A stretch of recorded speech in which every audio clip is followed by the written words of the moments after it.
Alright, now in this lesson we are gonna see COVID-19 exploratory data analysis.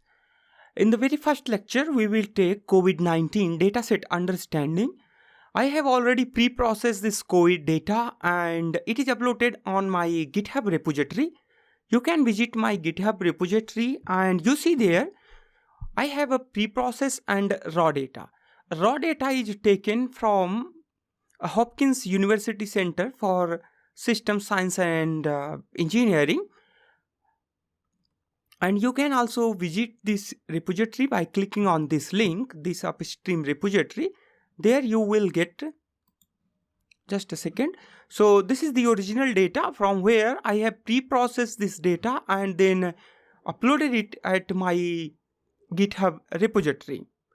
Alright, so at my GitHub repository you will get the data, and there is two folder which I have processed it. One is a pre-processed data. In a pre-processed data, the data is prepared here country wise and country day wise, COVID-19 data clean. So this is a cumulative data of all the cases together with the latitude, longitude and country and as well as a date. And then there we have a recovered data and deaths, confirmed cases and the active cases.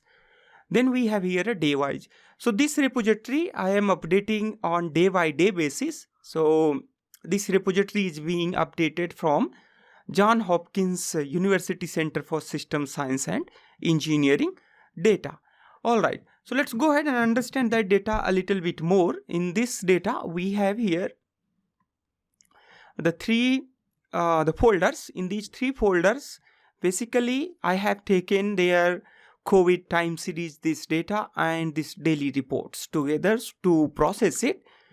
And then in these we have there 5 CSV files. So these CSV files includes day by day cases in each of the countries along with their latitude and longitude. Alright, so this data has been already processed and it is available at my GitHub repository. You need to clone this repository. Once you clone this repository, this data will be available for our visualization purpose. Alright. And then we will be using here another package which is known as a Folium package. So Folium package will be used for map visualization. As you see there is an example. In this example, it's a map visualized there. So we'll be using this Folium to visualize corona cases worldwide on a world map. Alright. Along with this, we will be also using their Plotly. So Plotly is used to plot a dynamic plot. We can use Matplotlib, Seaborn or Pandas directly. But Matplotlib do not plots in interactive way. That's mean you cannot zoom in or zoom out. All those things are not available in Matplotlib Seaborn. So those plots are static plot. So we'll be using here a Plotly for interactive plots, and Folium will be used for map plotting. You need to install these two packages, Python packages. You can install these directly from your Jupyter notebook with pip install Folium and pip install Plotly. Alright, now let's go ahead and import necessary packages which we will be using in this lesson.